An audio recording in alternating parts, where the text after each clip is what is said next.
we almost wanted to give the illusion of like trippiness, like as if you were tripping, and we kind of were tripping, but so Lost my mind.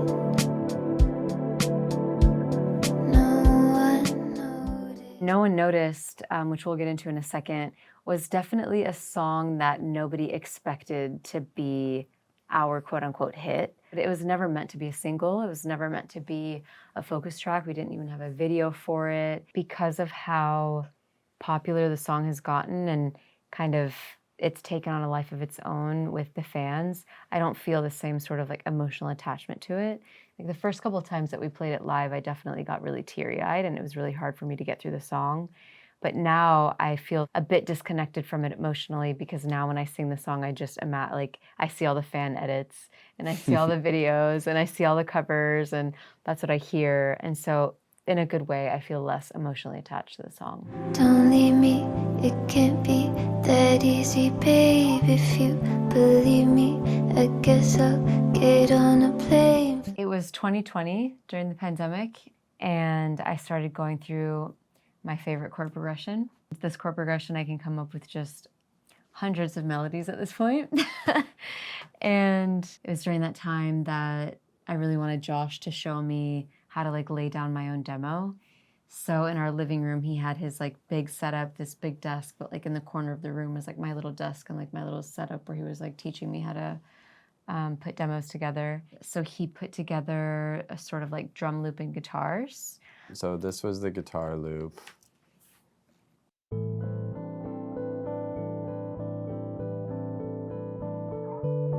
It's this warm pad as well.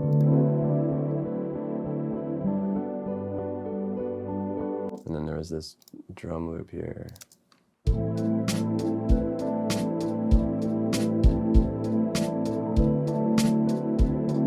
And it was originally called Maybe I. Maybe I. Yeah, and then I put that into my setup and kind of made the structure of the song and recorded the vocals in my little station. And then I really liked it. I really liked the little demo. And the night before, I had just seen Paris, Texas for the first time. It's one of Eddie's favorite movies. Mm-hmm. And I put the song to that scene and I just like posted it on Instagram that same day. It wasn't until like a year later, it was kind of during a time that, you know, the band, we weren't sure if the Marías was going to continue. I called up my friend Luca, who lived like 5 minutes down the street. Shout out Luca Bucciolati.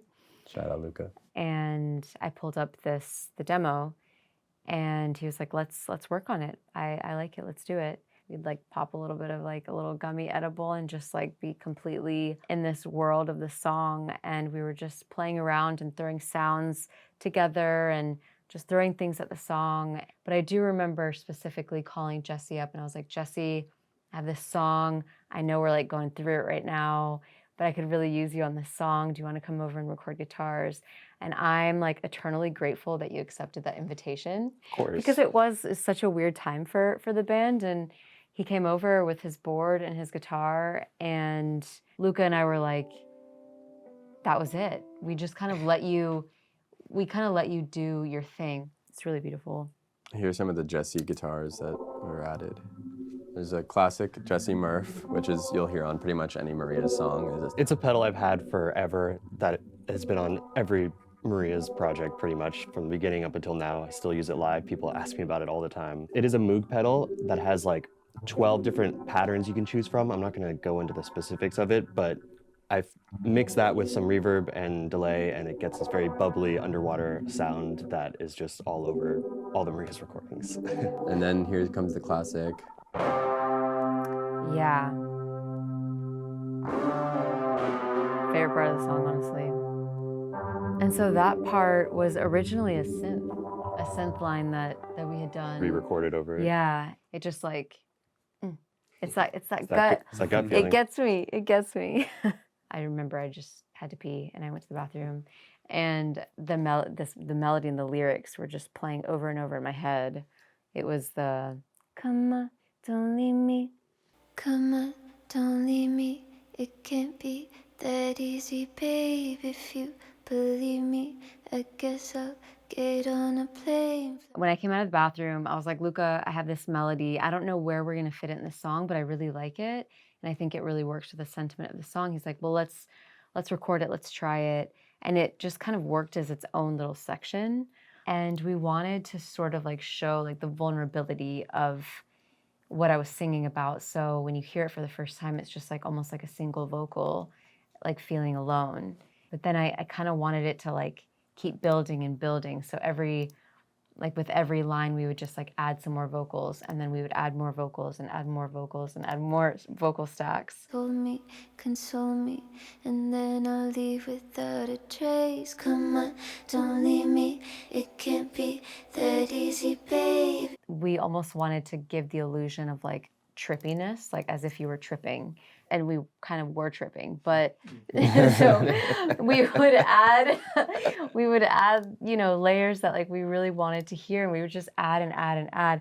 It wasn't a less is more approach for us at that time. I think we were just like kept adding sounds that like we just wanted to hear. And so Here's without all the core elements of the song. This is just the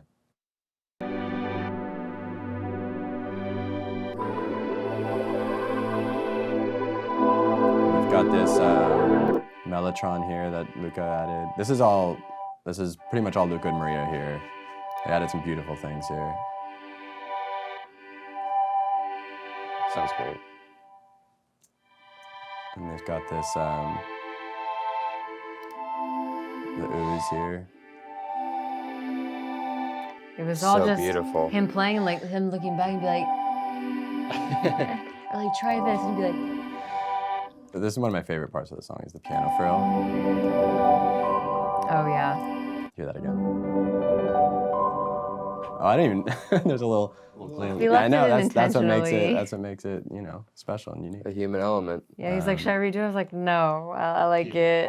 This is the classic, So good. the Jesse pretty. sound. So many people message me, after we did Tiny Desk, because I used that effect when we did the Tiny Desk, of course, and so many comments are like, what is that effect he's using? What's that bubbly effect? And I like to kind of like let them figure it out on their own. It's a good mystery. This was also the part, I think, for me at least, that really sends this whole song into what it is when this Juno here. Gabe, our keyboard and trumpet and percussion guy live, plays this live, and anytime he comes in, I'm like, oh, there we are. We're like really sending it in, and in context, it comes here.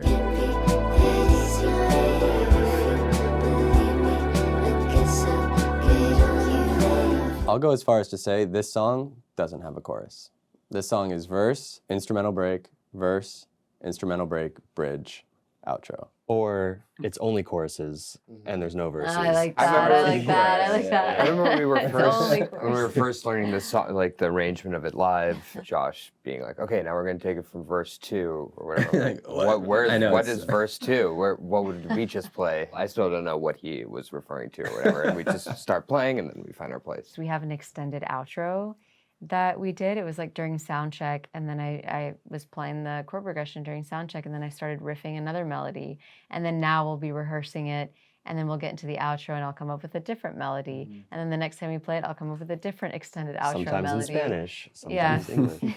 So there are infinite melodies that I can come up with that same chord progression. It's pretty wild. It's a very jazzy progression. I mean, it's the foundation for most jazz. A minor 9, D7, G major 7, and stay on the G for G7. Let's add the dominant 7. Yeah, That's what makes it spicy there. yeah. Here she goes. Now she's off.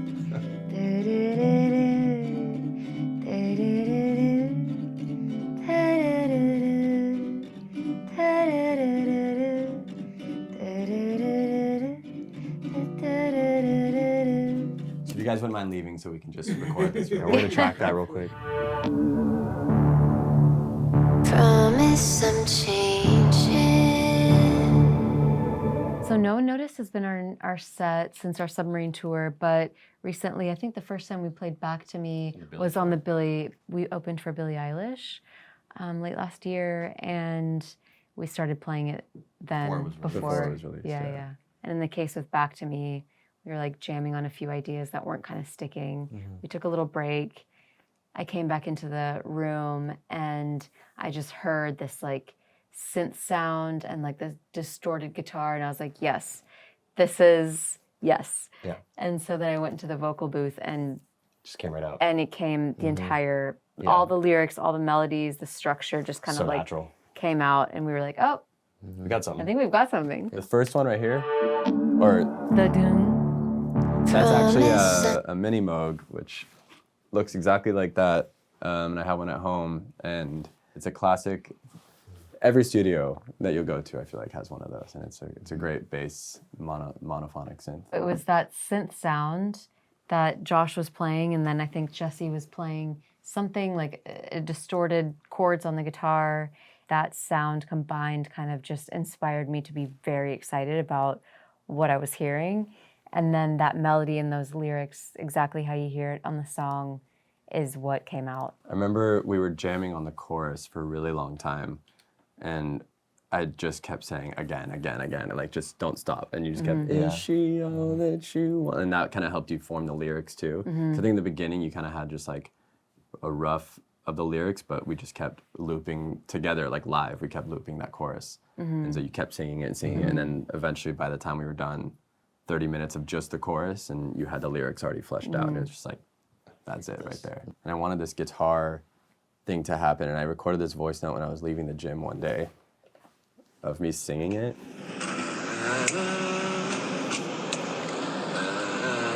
And then here's this guitar that I was literally going home to record that. I was like, oh, this is what it's gotta be. It's such a pretty sound too. Baby, come back to me. That guitar, I was like, oh, and then I did that, and I was like, oh, this is the song. We got it. I'd be there in a hurry. Baby, come back to me. Because I just didn't really want just like big guitars the whole time. I was like, there's got to be something that kind of breaks it up a little bit. There's these arpeggiated guitars. There's this little guy, the Juno. And then we've got, this is Jesse's main guitar from the jam. Yeah, that was the guitar that I was like, yeah. So I remember before we started jamming on that, we were kind of jamming on like really dancey songs, and at that time I was just like feeling so emotional, like the heaviness of my emotions, and I was like, I don't want to write a dance song. We need to be So darker. I left the room. I was like, I want it to be dark. I want it to be Grittier. dramatic. Yeah. And then I came in and you guys were playing. Then I was like, yes, Here we go. that's the drama that I need. This is basically what it sounded like in the room when we were writing it, because this is just the four of us. To me, I could build us a house down across the sea.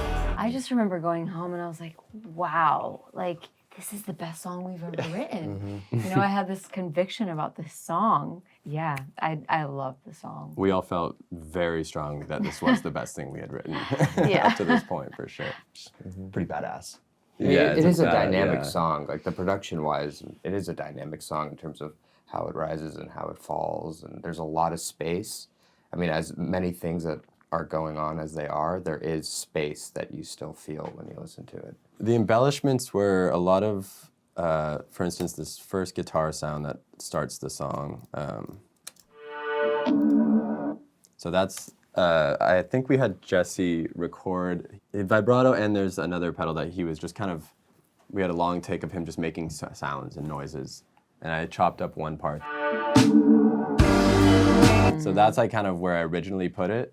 And then I was like, what would it sound like if it started the song? And then I was like, oh yeah, That's how that just feels like an iconic start. And then there's like this little verse thing that was also another another sound that Jesse had going. That happened in that first verse, and then he put on the vibrato. And cut it right at the top. We have some fun little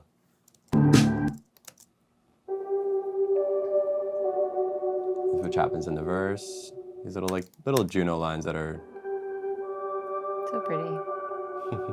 Little twinkles. little twinkles. Whenever we work, I'll sit in silence. I'll just like need like a moment to like kind of hear it for a second and see if I can like figure out a way to transform it to make it into the session. And then other times I'm just we're all just playing around and jamming with it and then seeing what happens. I guess there's a lot, but it doesn't feel like a lot. There's a lot of layers. There's probably 3 here, center, right, and left. Oh, and a high vocal. Let's go through the highs. We always have a high vocal in the chorus. And this one's high. I remember Ew. recording it and we were like, baby, come back, that high note.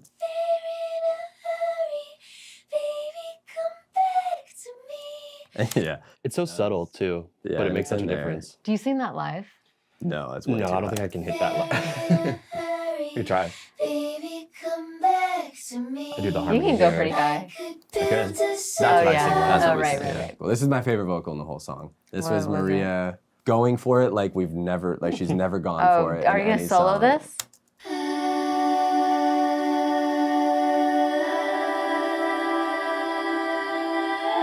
Oh yeah. Nice. Yeah. I remember we've never done big ahs like that. Yeah, no. And I think it's the loudest, one of the loudest things she's ever done in the studio. Because usually she's very quiet and she's singing, that's like her tone and it's how she normally sings. But then just going, ah, was like, I remember The like, song taking an called ear for off. it. It did. called for the It happens at the yearning. climax of the song. I mean, it's Yeah.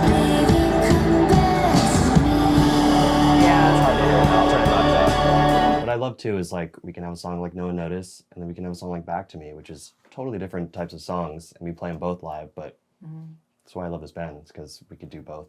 They Same each give you feeling. the same gut feeling in your stomach. So it's like that's always what there's always a gut check that happens with each song. Every song has to go through specifically the Maria gut check. If she's not moved by it, then it doesn't make the cut, no matter how far along in the process it is. If it Well, doesn't make me want to cry, I'm like, nah, Yeah. it's not going on the yeah. album.